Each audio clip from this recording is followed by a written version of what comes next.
Hey, Mystic Michaela, spiritual family, welcome to Know Your Aura with Mystic Michaela. Today, we are talking about telepathy. In particular, we're talking about the very popular podcast, the Telepathy Tapes, but we're going to explore it within the context of auras. So we're going to talk about telepathy, autism, and auras all here, all today. But first, hey, Scotty. Hey, guys. All right, we might be a little bit late to the punch here. This came out a long time ago. It did. We did avoid this for a while. We did. I think we can get into that a little bit later. And you listened to the entire series, right? Just a couple weeks ago. Yeah, I listened to one episode and parts of others, and that was enough for me. But we'll get into that later.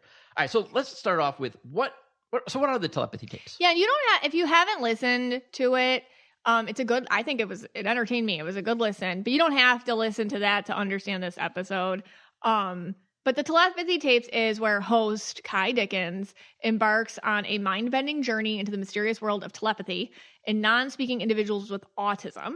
And through personal stories and interviews, she says she uncovers a phenomenon she never thought possible, a hidden form of communication that defies mainstream science. Okay. And if you listen to the podcast, a lot of it is, they kind of go through all these angles and it's really interesting, but long story short, non-verbal individuals with autism she interviews seem to have like amazingly accurate telepathic skills, which she documents in the episodes. Okay. That's like very long story short. All right.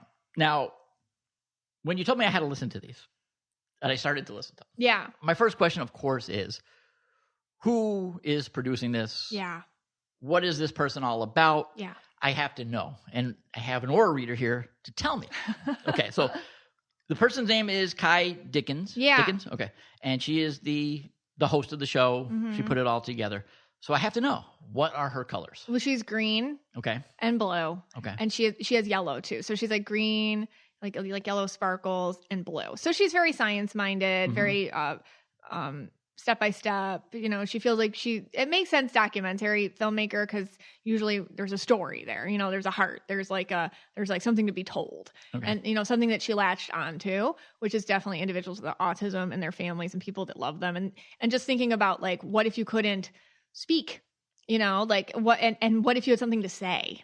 Like right there is that gets you. Okay. And so she really latched onto that, and then I think, there's a lot out there about the telepathy tapes, and I think some critique was it wasn't organized. I thought it was, but you said it was a little all over the place. Yeah, it seemed a little all over the place. I'm like, I could follow. So let me just ask you one more question about her aura. Yeah. So you said she's tricolor? She's green? Yeah, I think it's like one of those things where she's a green female, and if you've been here a while, green aura females in our current society our society isn't nice to green aura ladies. Right. So they usually will wear yellow, or they'll have yellow traits, because that's the aura color that's close enough that they try to mask. Usually they'll try to mask with that, but she does wear it, and it's more of like a sparkle. So I think it fuels her curiosity and her detail-oriented nature. Okay. And would you say green is her dominant color? Yeah, she's very green. Very green, yeah. She's really green. Just how she questions and thinks and sets things up. But she does have that blue in there. Yeah. Okay.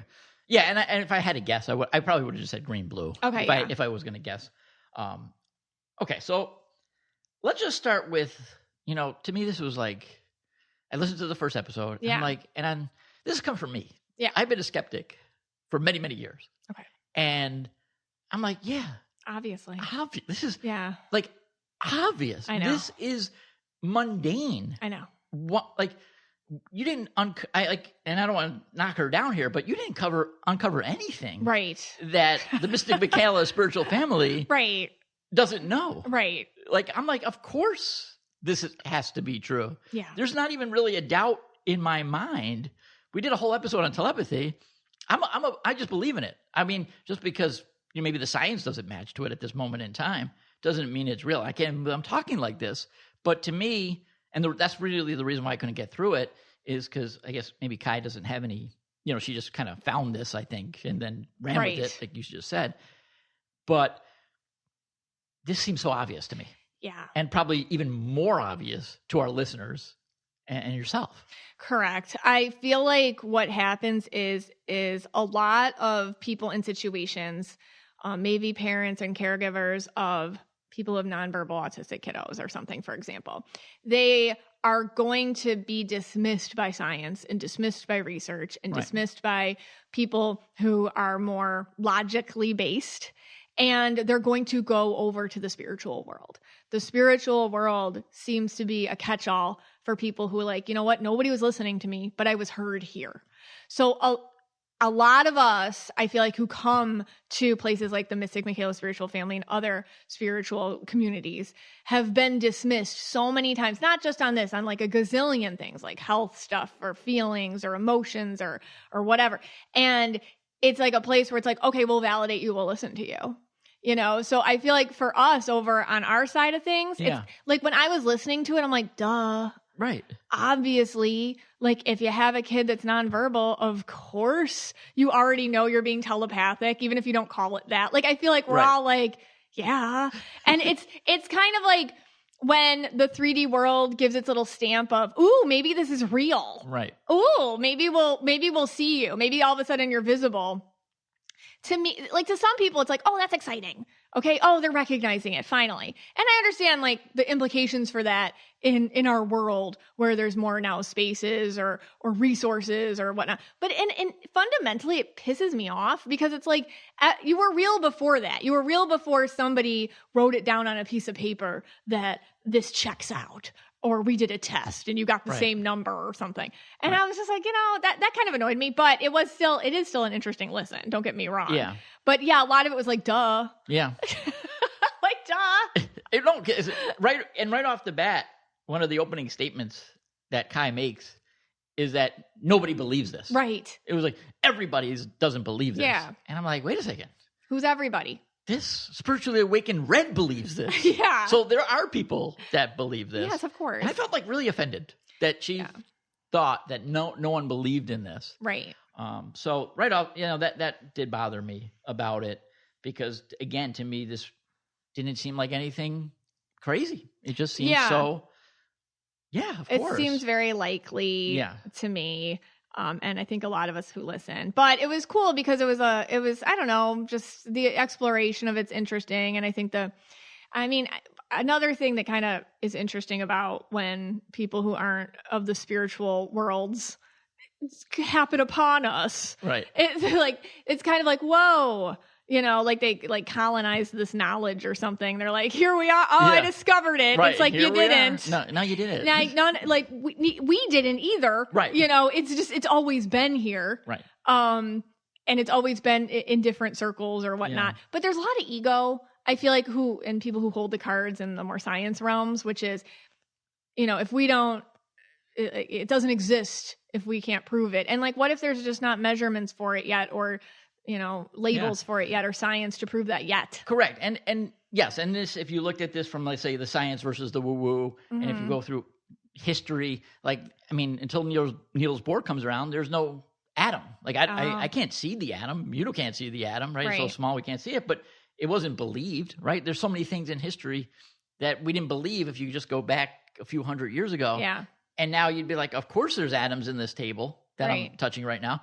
But you can't see them, but yet we all believe it. Yes. You know, it's there.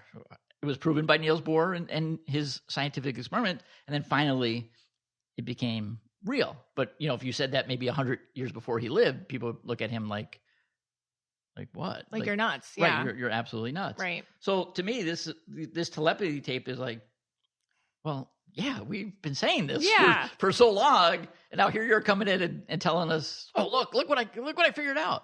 No, it's been there. And I think that's why I avoided it, because I was like, "But I already know that this is happening," and so. But it was still interesting. Yeah. And I think it's nice to have people talking about something that they themselves are experiencing, but it's not mainstream. Right. So I think it's nice, and I don't know. I feel like a lot of people, like I said, already who have a relationship with somebody who's nonverbal or whatnot, they already are feeling this. So maybe it gives them more names or more encouragement. Yeah. I mean, overall, I think more positive than negative. Right. All right. We'll take a quick break. When we come back, you're going to talk about what's the collective consciousness versus telepathy. Having two busy, growing kiddos and trying to make sure they stay healthy with their food choices. I mean, that is a huge challenge. Getting your kids to eat healthy is always an uphill battle. It's basically choosing between not eating healthy items or eating things with a ridiculous amount of sugar. But I am so excited to introduce you to the Beam Kids All-in-One Super Powder. It just launched, and you need to get your hands on it today. It has more than 40 essential ingredients to fuel healthy growth, including greens, pre and probiotics, fruits, and vitamins. And what's even better, it comes in a chocolate milk flavor kids love. It is co-created by Olympic gold medalist and mom, Shawn Johnson. She created it because she wanted to find a simple way for parents to feel confident about giving their kids the nutrition they need. So what you do is you simply mix 1 scoop of Beam Kids with 8 ounces of milk. You shake, stir, or froth, and enjoy making it a convenient addition to any meal or drink. My 10-year-old, my 16-year-old, they do this themselves in the morning. I don't even have to push them to do it because they simply just like it. It tastes really good. Beam Kids is now available online at shopbeam.com/KYA. Because you're a listener to my show, you can take advantage of their limited time pricing of up to 35% off plus 2 free gifts using code KYA. Get your Beam Kids and your free gifts by heading over to shopbeam.com/KYA. Enter the code KYA. That's shopbeam.com/KYA and use code KYA for up to 35% off. In my quest to or-explain the Telepathy Tapes, the very popular podcast, I have broken this down into segments on telepathy, the collective consciousness, auras, on autism. And I'm going to try to make this as organized as possible. And again, just to reiterate, these are my own energy takes. This is my own interpretation of what is going on here. Again, when I listen to the telepathy tapes, whether you listened to them or you didn't, overall, it was like, obviously it was kind of what, from my point of view, it's like, yeah, this, of course, like, okay. Like, and to me, it was a lot of people who didn't understand the spiritual world kind of rubbing elbows with it. And really trying to understand it, but I think like if you're hanging out over on this side of things, it's not that shocking. And it's something that they gave a lot of cool words to and a lot of interesting interviews about and a lot of attention to. But really, it's something that if you're in kind of the spiritual world or you've been listening to this podcast for a while, it's like, yeah, but it does have a lot to do with auras. So let's start with telepathy. So I've spoken about telepathy. Telepathy is not a new concept at all. In my psychic workbook, I talked a lot about telepathy. Here's my interpretation of telepathy. So like if you've ever thought about somebody and then, like they call you, or, you feel like, oh, I'm running into Target. I just know I'm going to see this person. And then you do like that. Telepathic communication is a skill we all have, and you can strengthen it, and it can be used to communicate effectively with people who aren't physically near you. It's basically just, my definition is an ability to transmit information from one person to another without using any 3D or normal, with quotes around it, human interaction. Everyone can do it. In fact, you engage telepathically via the subconscious constantly, probably way more than you think you are. There's different forms of telepathy. There's emotional telepathy, there's dream telepathy, there's precognitive telepathy, but it all boils down to the act of communicating with someone's higher self via your higher self. Higher self, like in this podcast, they were talking about this, like the mental field or the energy field, whatever. It's kind of like the eternal you, the you that exists in the spiritual realm. It's your spiritual body is your higher self. It's your eternal self that cannot be destroyed or created. It is, and it will continue, and it exists with you all the time. And that's the part of you that can use telepathy from the way I see things. Every time you have a psychic bond with someone, okay, telepathic communication is way more possible. So psychic bonds occur in pre-existing mutual relationships. So these are your connections with friends, family members, anyone you have a relationship with, like an actual mutual, like love is a real strong bond, but even there could be other little bonds too. I would say they even boil down to bonds that are soul tied. So it's somebody you need to learn a lesson from, or it's somebody that keeps popping up in your life, or it's somebody that represents something to you. So psychic bonds, I mean, these can be connections with friends, family members, anyone you have some sort of relationship with, even if you don't understand the relationship a whole lot. Some psychic bonds are stronger than others. Like, for example, you and your best friend will have a stronger psychic bond than you and somebody you casually just met one day. And people you don't always speak day to day with can have a psychic bond with you, like an extended family member or an ex, for example, like an ex significant other you didn't find closure with, or, a twin flame, something like that. And telepathic communication, what does it feel like? It feels like you're thinking about somebody. And that's why it gets brushed off. Like, I was just thinking about them. So you got to pay attention when you're just randomly thinking about somebody, because you're probably picking it up telepathically through the subconscious, through your spiritual body. And then they enter into your mind seemingly at random, or you feel compelled to reach out with this like urgency. I have to talk to them. This can be a strong indication that they are pulling on the psychic bond that you share. So I always tell people that, like, if all of a sudden you're in the shower, or you're just shopping, or you're just doing your life and you just think about somebody, that's probably them pulling on you versus the other way around. And you can learn to send telepathic messages to people you have a bond with, which is a lot of what they talk about in the telepathy tapes. But you can also have telepathy with dreams. Sometimes it can be easier to do it via dreams because you're not as constricted by your mental shields or by your 3D brain and your programming bothering you. So yeah, that's telepathy. Okay. So it's not a new concept, and it's something that, to me, when I talk about it, it's like, obviously, like, you're doing it all the time.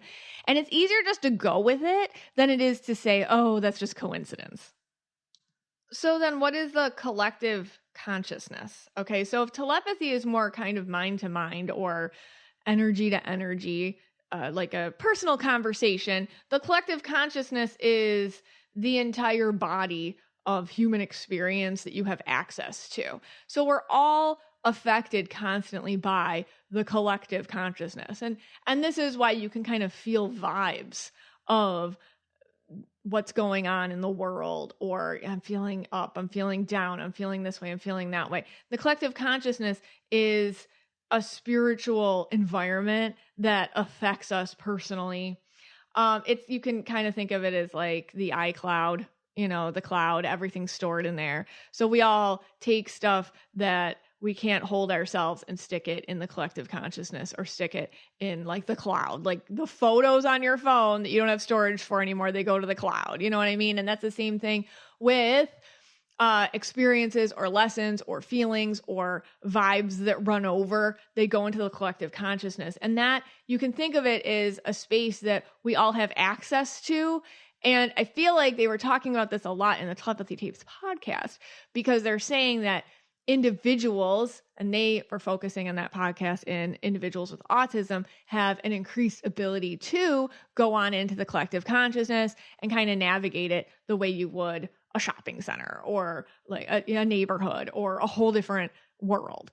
And you can meet people there and you can talk to people there and whatnot, which I totally 100% again am like, obviously.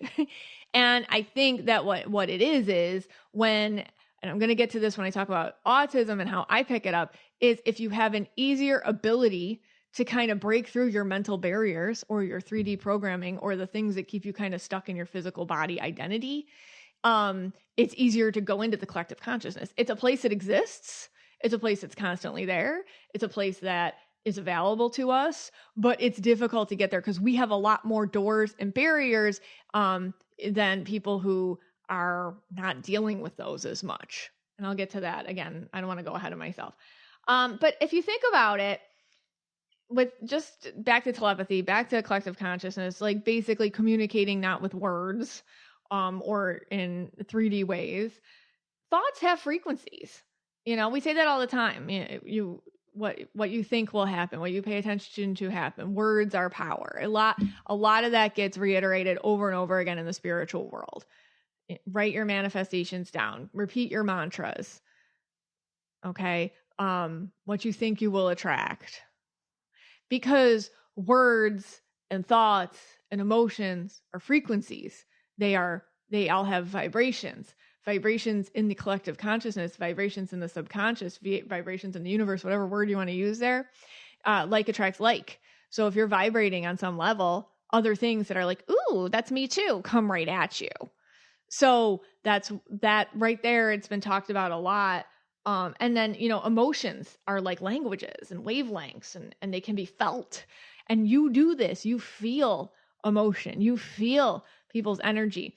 And if you just think about like animals, for example, that's how they talk. If you've ever had a dog, you can, and you take into the dog park, they're all talking through energy. This is just because it's a language that we aren't privy to as easily because we're not taught, and it's not supported, and it's not something that we as humans have, in this culture anyways, have supported with a lot of validation. It doesn't mean it doesn't exist, and it doesn't mean it's not real.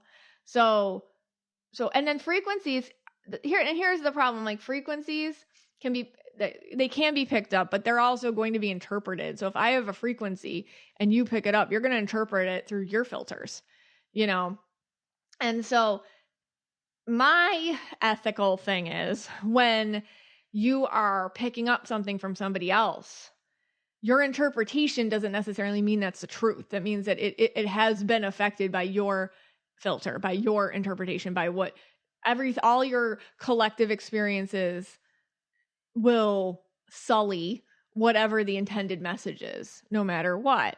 Even in really strong love connections, even if it's your kid, even if it's anybody, like, it's still your interpretation on their frequency. So I think one of my big things with telepathy, and this is my long roundabout way of coming to what I'm about to say, is sovereignty is very important. And listen, yes, I read people, I read auras, I do psychic readings, I do mediumship 100%, but I'm also always very clear on, this is my interpretation. Like, you have to sit with your own interpretations, and people have to have a sovereignty to them.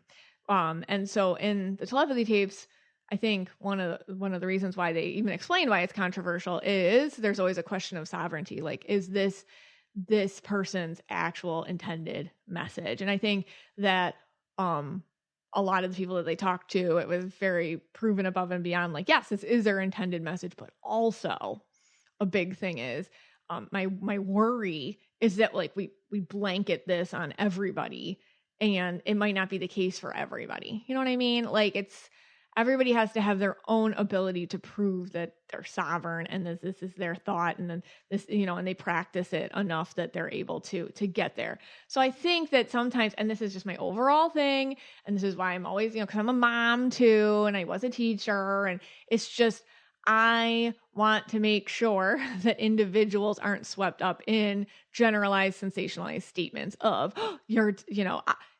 if I'm telepathic, I can read somebody and I know exactly what they're saying, because that's really dangerous. So that was my roundabout way of calling it that, like, with ethics, keeping that in mind. All right, when we come back, I'm going to talk about auras and its role in telepathy and its role with autism, and just how I interpret autism in a reading and how I pick it up. My new kitty, Cleo, when she wants her Smalls cat food, she puts her little paw on me and just looks at me with her little kitty eyes. This podcast is sponsored by Smalls. If you are a listener of the show, you know that my cats cannot live without Smalls. To get 35% off plus an additional 50% off your first order, head to smalls.com and use our promo code KYA for a limited time only. Smalls cat food is protein-packed recipes made with preservative-free ingredients you'd find in your fridge, and it's delivered right to your door. That's why Cats.com named Smalls their best overall cat food.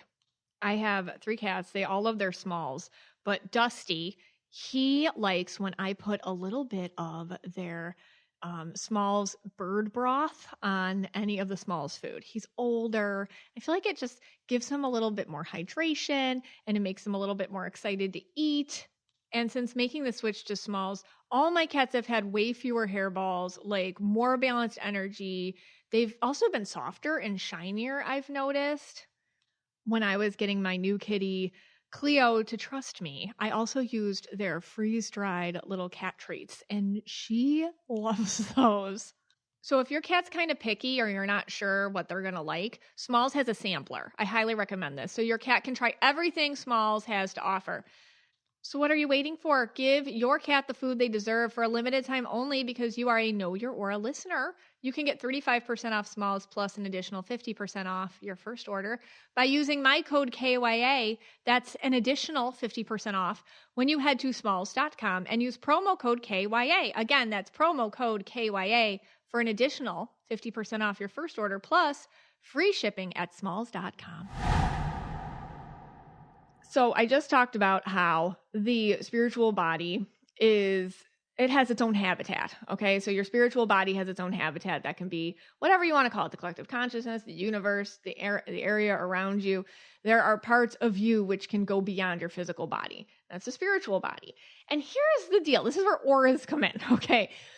When you lead with your empath aura, your indigo, your turquoise, your purple, your blue, you have an easier time, not only hanging out in your spiritual body, but also receiving messages from other people's spiritual bodies because you're more open to emotion and vibes and energy and feelings.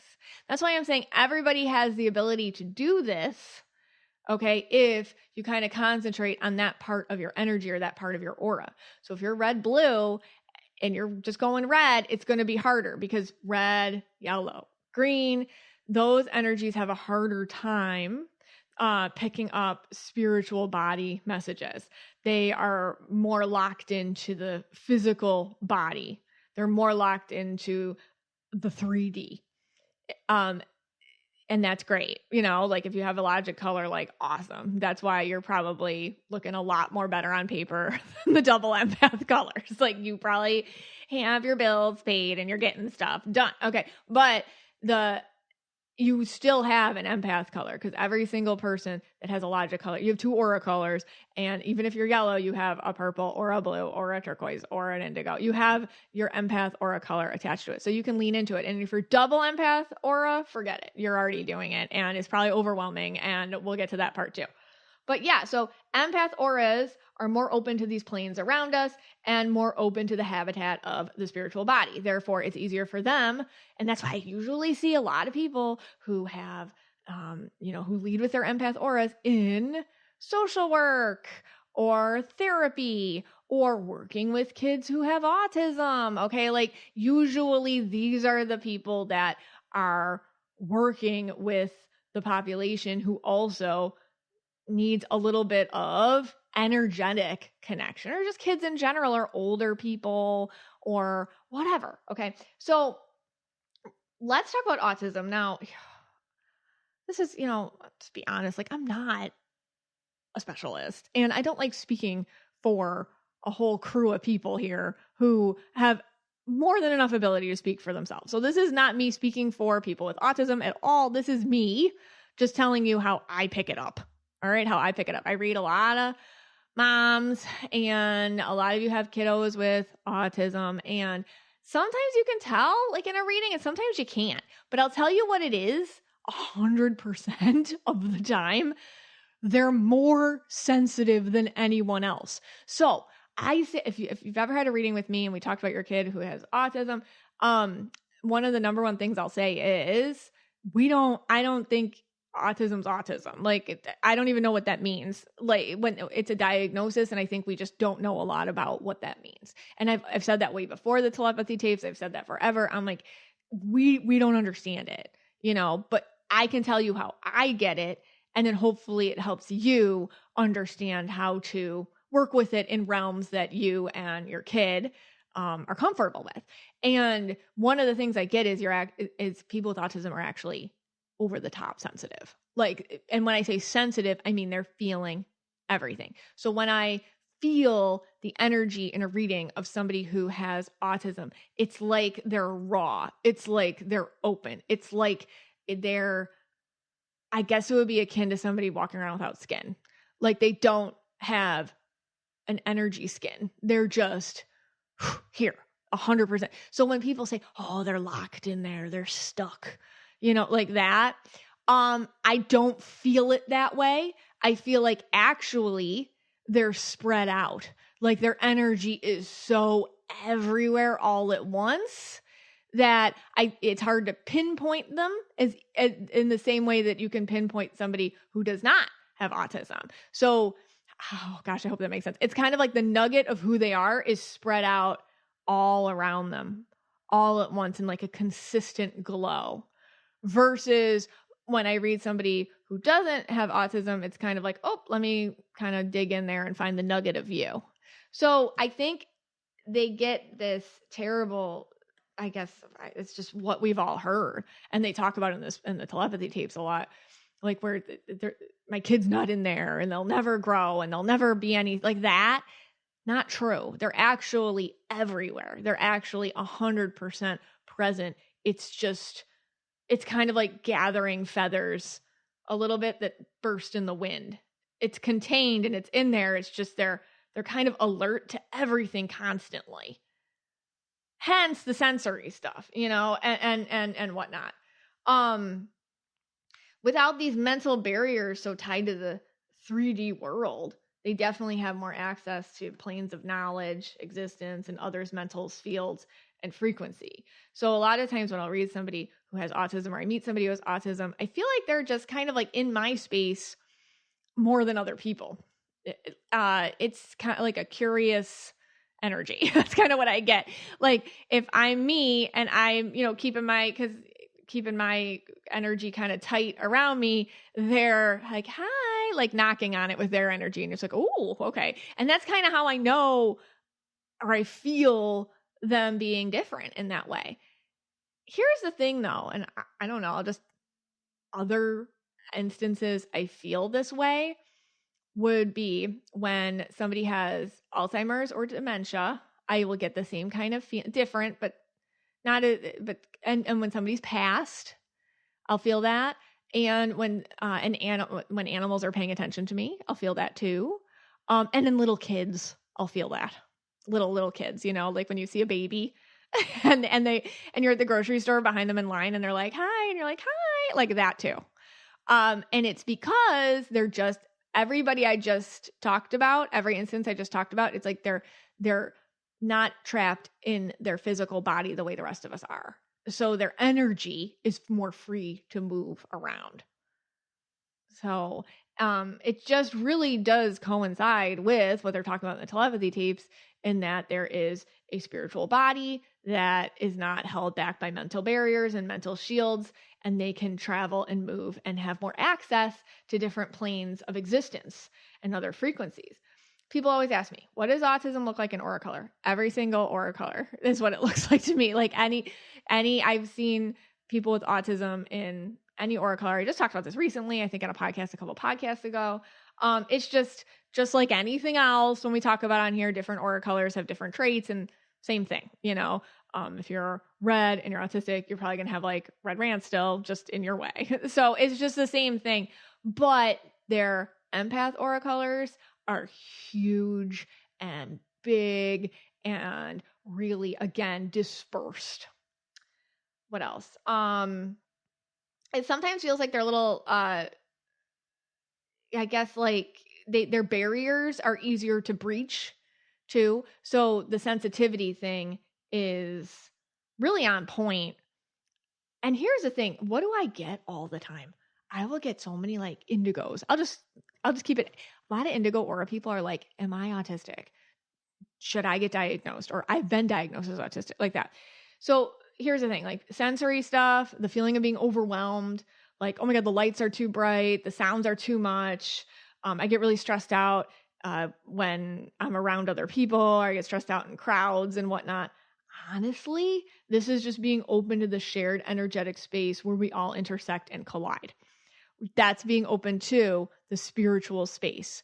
The collective consciousness is more pressing on you. So again, I feel like autism has a lot in common with empath aura stuff. When you're feeling that, and hey, two things can be true. So I'm not like devalidating your diagnosis or whatever at all. I'm just saying that I wonder if in my fantasy world where we study this stuff, do a lot of people who are later diagnosed also have major empath aura situations going on, like they're indigo or they're super, super blue or something like that, or they're very, very turquoise, or there's some sort of correlation or combination with that. Just a lot. I mean, I have these sensory issues. I get it. I understand.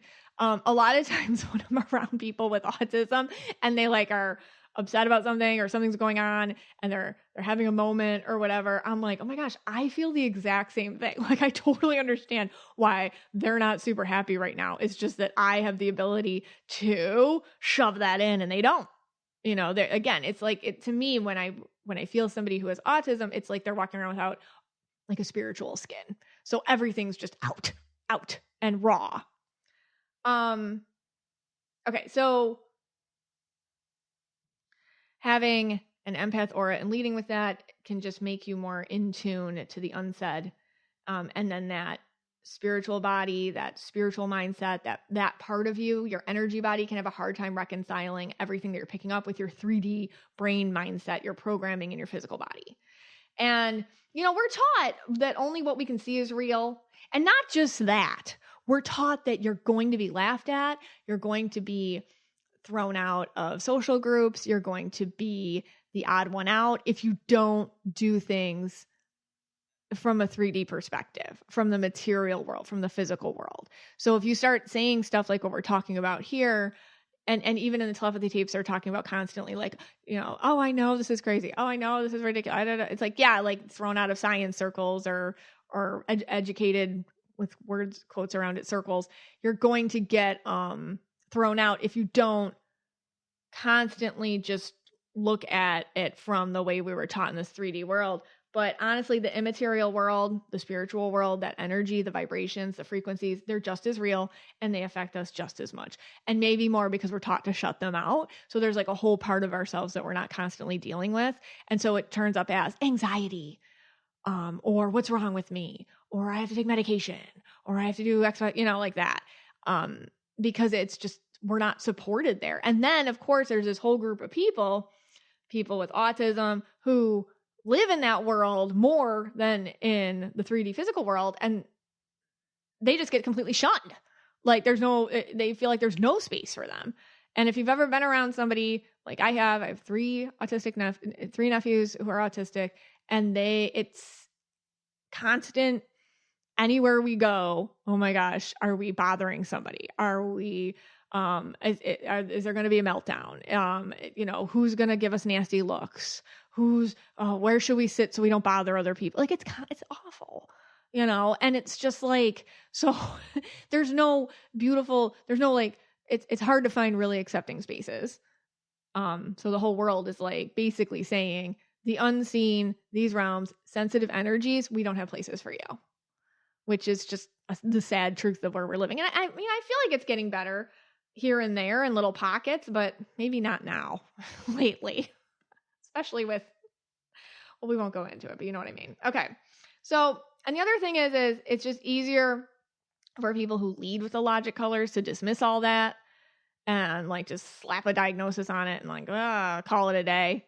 And, okay. And then believing in this stuff is the other thing believing in this stuff isn't religious.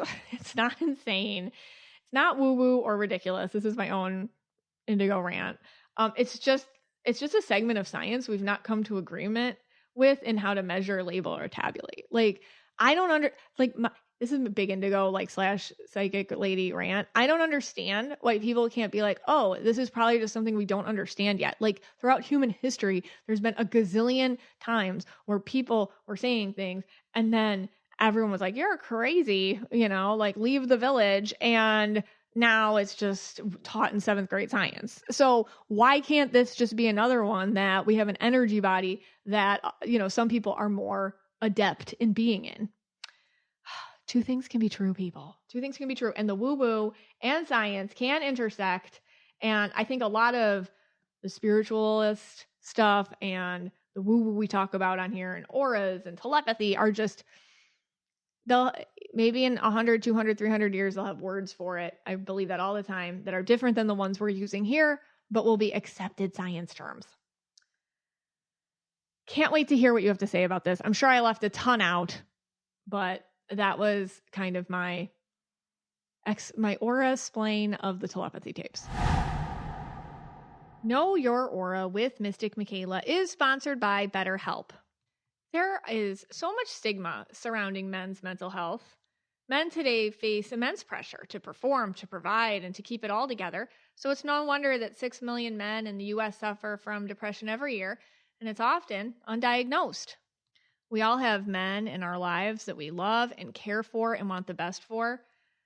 Therapy is such an important way to help oneself. Experiences I've had in therapy have helped me every day.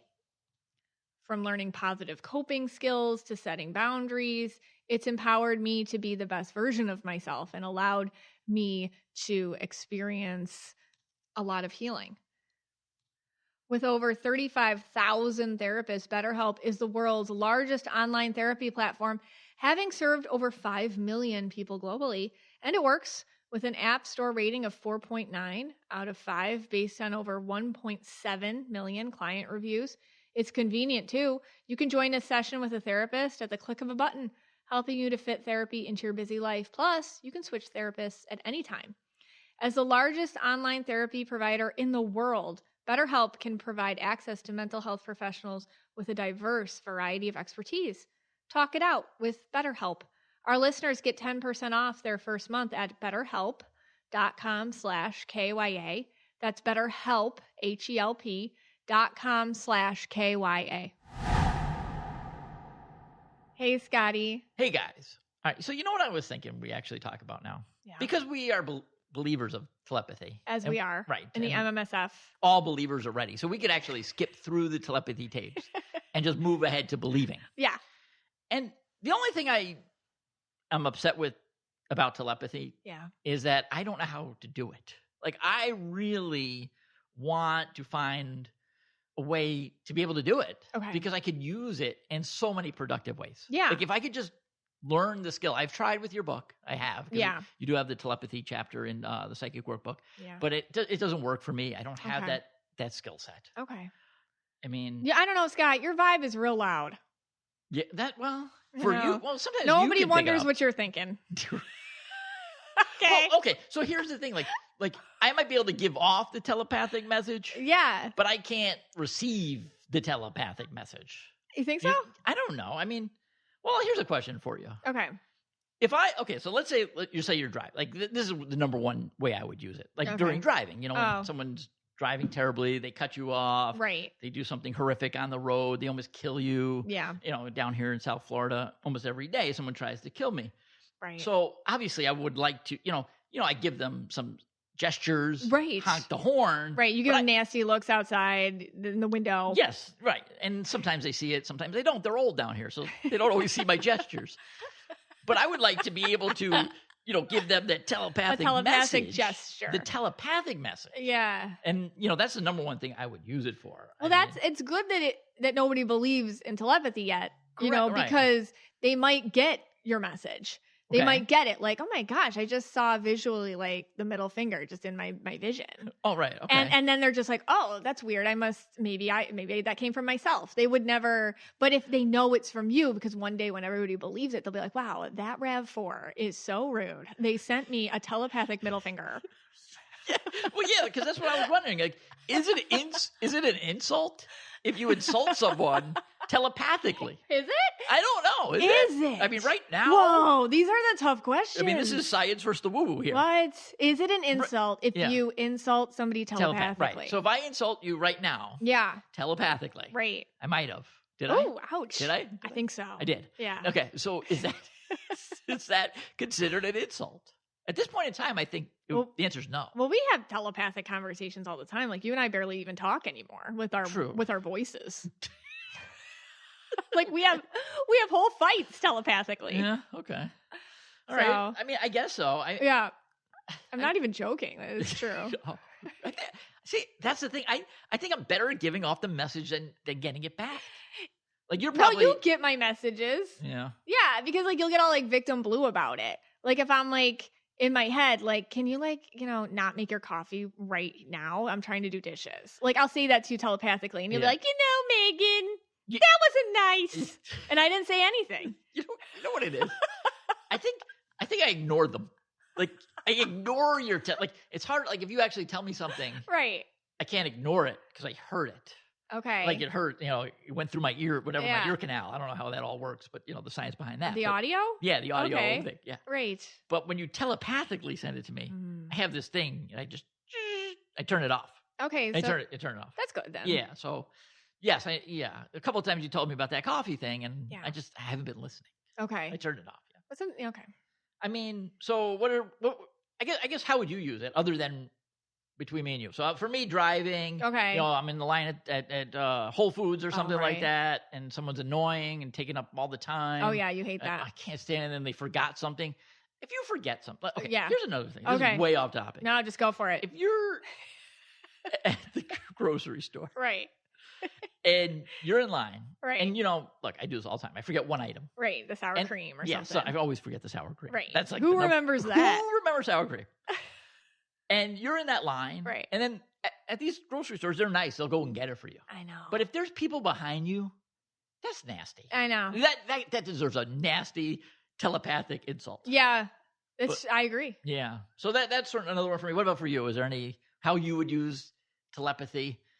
I think to people in like close talkers. Oh, close talkers. Yeah. Which happens a lot to me at the gym with a lot of your little buddies. Yeah. That you make. Because they're friends with you, they think they can talk to me too, which is nice. I sound mean, right? But I sound very nasty. But they get very close. Yeah. And like I'm like eye level to their nipples or something. Okay. Because they're tall and big, and I'm like, okay, and they're like really close, and I got like a nipple in my eye. Yeah. That's disgusting. They're like real.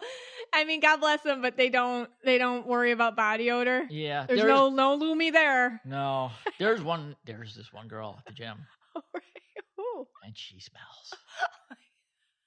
She and you have a bad sense of smell. I have a bad sense of smell. So she must reek. If you catch the wind, it's bad. I don't know who you're talking about. You could feel it from the bench press to the dumbbells. Damn. Do people mention it? Yeah. Oh, they do. Yeah, wow. Chuck is the trainer there. Yeah, with the foot fetish. Yeah, with the foot fetish.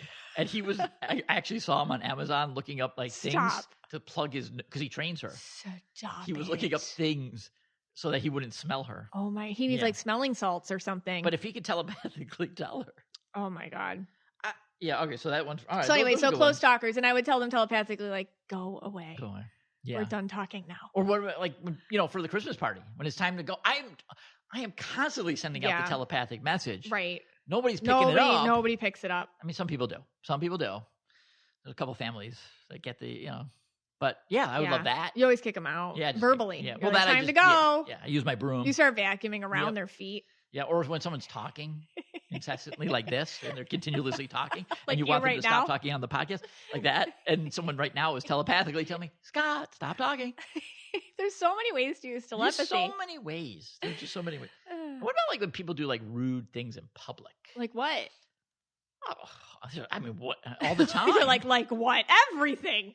We don't even know why you go out anymore at this point. Right. How about this one time? And we're in Brooklyn Bagel. Yeah. Okay. We're eating our bagel, and we're on, the seating where there's tables, and then there's chairs on one side, and then there's a booth going along all the tables. Yes, yes. So we're sitting at one of those, and then there's a man at the table next to us, and he's on my side because I'm on the booth side. Right. And we're just talking, me and you are having a conversation, and all of a sudden, the man literally lifts up his butt cheek. Yes. And just farts. I forgot about that. As could be. This wasn't even that long ago. You guys, let me paint. What do you do? I just had to paint this one more time. Okay. Thank you. It's a booth all against the wall. Yeah. Scott's right next to him. Right. But the tables are a little separated. Right. And he does the butt cheek thing where he doesn't even lift the butt cheek away from us. He lifts the butt cheek towards us. Right. He balances on his right cheek, on his right butt cheek, so that his left butt cheek is up. all of a sudden we hear and immediately smell it Yes. surrounding our bagels. Right. And it was so rude. And listen, it was so on purpose or so rude. I said like, oh my God. I said like that out loud and that loud. I said, oh my God. But I don't think it was on purpose because he just kept It was on reading purpose. He had like a smirk He was after. reading his newspaper. He had or a whatever he was smirk. doing. I don't think so. No, some people are into stuff like that, Scott. Seriously? Yeah, some people are No, like, come I on. go out in public and I just let them loose on people. And I don't know, they think about it Seriously? later and it serves some purpose for them. Oh, come on. I telling cannot you. believe this to be true. We should have labeled this overtime. All right, overtime. Go back. You should have they should have telepathically known. See, I said in my head, this is overtime. Okay. No. Oh, did you guys get it? Did you get the Scott message? said it 3 minutes ago. telepathically Yes. 8 minutes ago. Yes. At the 42-minute mark of the podcast. No, actually, like 8 minutes and 56 Well, see, seconds. because I didn't know what to do in that moment other than to smell it. And then Oh, you just really inhaled too. When Yeah. somebody farts, like you go like, you do. That's a lie. You do. That's a lie. No, when somebody farts, you really like empty out all the air, and you go. Of all the things you've ever said on this podcast, that is a total lie. I'll admit to all the other things I've done. Everything else I've done in life, I admit to. But I did not do that. Why did I blank out Brooklyn Bagel Farter Man? Yeah. I really it was blanked so that out. traumatizing. Well, I was just like, oh my God. But I guess and then we left. I didn't know what to do, so I telepathically sent him a message like, you were disgusting. Maybe he didn't But want to hear us talking. Maybe he didn't. I mean, But he sat down next to us. He did. And I thought he was like just reading the newspaper. He was. And it just happened. He had a smirk. Anyways. So you think it was on purpose? I don't know. Telepath. Right. That wasn't telepath. I said, oh my God, out loud. That was nasty. Yeah. That's just uncalled for. Yeah. All right. I feel like there's no other place to end it except right there. Well, let's get off telepathy. All right. And let's go. I do want to, this is my last thing I'm going to talk about today. Okay. I just got the message. Someone said end it here. Okay. Someone just told me to end it. Yeah, a listener But did. we did finish Severance. Oh, yeah. There's good news and bad news with this. Okay. The second season was, to me, it was just bad. Okay. It was bad. The first season was good. Second season was bad. I do not recommend it to people. Okay. It's thought provoking in the first season. Mm-hmm. Then second season you find out things and no you're just spoilers. like, oh, okay, whatever. You're doing filler. Ben Stiller, what are you doing here? He's a director. And so the ending was fine. Whatever the ending was, actually, I was okay with it. Yeah. So that's the good news because Okay. the show got so bad, I didn't care. What was your take? I thought the thought provoking. We do Yeah, talk we a talked lot about it. our innies and outies now. Yes, we do. And I don't want to do spoilers, Right. but without the spoiler, I think you could really think about how your innie might sacrifice everything your outies put out there in order to live some sort of deep fulfillment that otherwise you never would have known about, even if it put your whole life on fire. Yeah. So I feel like at the end was a bit of a purple bomb. Yeah. Okay. Right, it was like a purple that. bomb. Yeah. For the main character. But I thought it was cool because we've been talking a lot about innies and outies and I would never separate my consciousness like that. But if you could, how interesting it would be to find out how differently you'd live or what different choices you'd make or what kind of person you'd be. Right. The That's kinda whole interesting. nature versus nurture argument. Exactly. Like Yeah. if you didn't grow up the way you did, right. would you be different? It's kind of interesting that way. Yeah, that's interesting. It's not the worst show. I thought it was okay. I'm okay with leaving it at season 2 Yes, I'm okay as with well. that too. I feel like Yeah. the ending to me was like, okay, got it. Yep. The ending was fine. Right. I learned enough all that I needed to know. I thought it was I thought it was the perfect ending. It was. And they don't have to keep going. But they are apparently. No, so. don't keep going. They Please, are. Ben Stiller, stop. No, I Take a guess- vacation. I Don't read even do it. he has a whole story arc. Okay. So I don't know, there's completion. Well, and that's the problem with this because it just now it's over explaining. It's over explaining. Yeah. The first season was so good because it was so mysterious. Yeah. And now kind of all the mystery's gone and Yeah. there's no need to continue with that. The good news, the greatest news to come out of this, the second the credits rolled, I canceled Apple TV. Yes. So do not have Apple TV anymore. Yes. I love it when I can cancel a subscription. It's actually my favorite thing. It's your favorite thing to do is cancel a TV subscription. Top favorite thing. That's great. Yes. All right. So this podcast is for you and about you. And we're so glad you spent some time with us today.